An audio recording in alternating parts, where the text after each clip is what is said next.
The game ended 1-1, but that score tells you nothing. This was the most insane, chaotic London derby I've ever seen. We had a game-changing red card and a result that benefits no one and everyone in the race for the title. Arsenal and Chelsea split the points, but we are going to show you how it happened. From a 500 IQ tactical plan that got blown up in a single second to the players who scored impossible goals, this game had everything. We are breaking down the craziest moment you probably missed.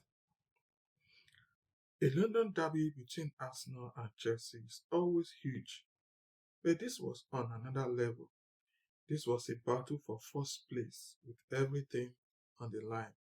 If Arsenal won, they would be miles ahead of everyone else. If Chelsea won, they would prove to the entire world that they could actually win the league. The stadium was literally shaking, and from the very first second, the intensity was unbelievable. The game we saw was wild, crazy, and we couldn't look away. The draw keeps Arsenal at the top, but it just gave their rivals the biggest gift ever and proved that this Chelsea team is the real deal. But to understand this result, you have to see the 90 minutes that got us here. Takeaway 1. The tactical chess match and Maresca's midfield gambit. For the first 38 minutes before the chaos began, we saw a tactical battle between two geniuses, and for most of the time, Chelsea was destroying them. Enzo Maresca and a secret plan to break Arsenal, and was all built around his captain, Rhys James. Instead of playing at right back, they hid him in the middle of the field. And this wasn't just some simple trick. This was a galaxy brain move to give them an extra player where it mattered most. By putting James in the middle, Chelsea had more players than Arsenal, and Arsenal's world famous defense had no idea what to do. The Gunners, who are the best team in the world at winning the ball back, were suddenly outnumbered and couldn't even get the ball.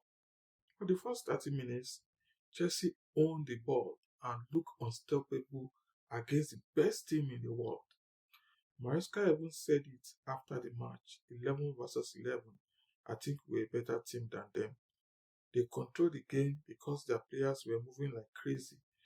Marc Cucurella would slide back to create a wall of three defenders, which let their other players sprint forward and stretch Arsenal defense until it broke.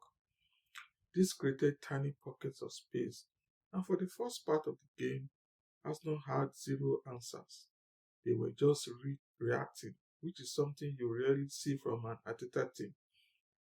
Chelsea looked like they were about to score at any second, and it was a massive tactical win for Maresca that showed how good his team really is. Takeaway 2. The red card that changed everything. And then, in 1 second, the entire game was flipped upside down.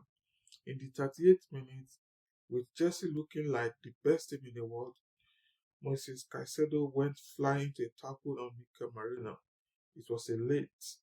His toes were up, and it was incredibly dangerous. VAR looked at it and gave him a straight red card, and Chelsea were down to 10 men.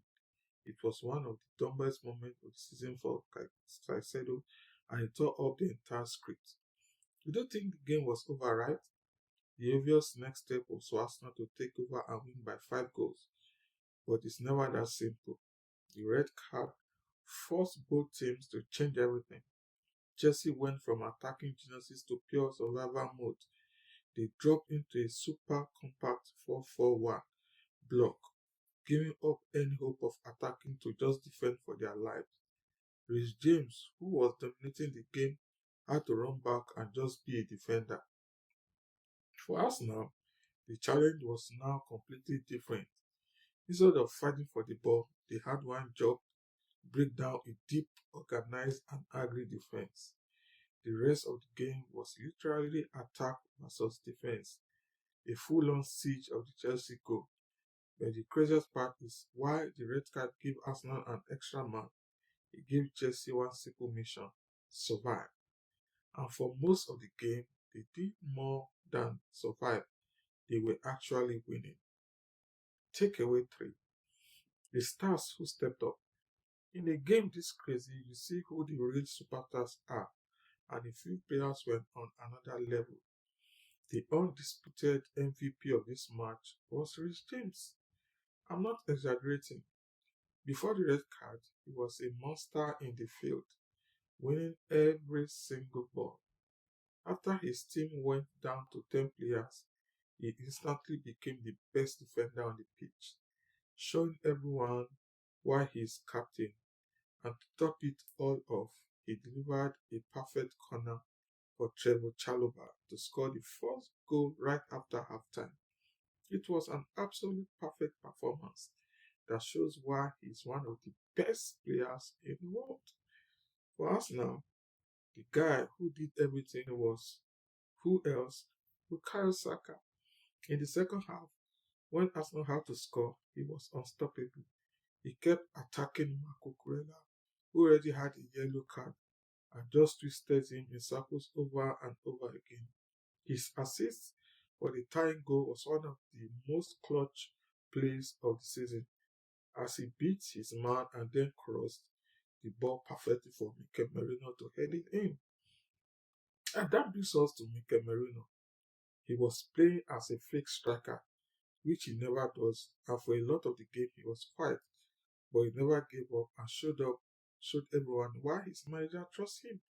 His goal was an impossible striker's finish, a perfect run and a header into the corner.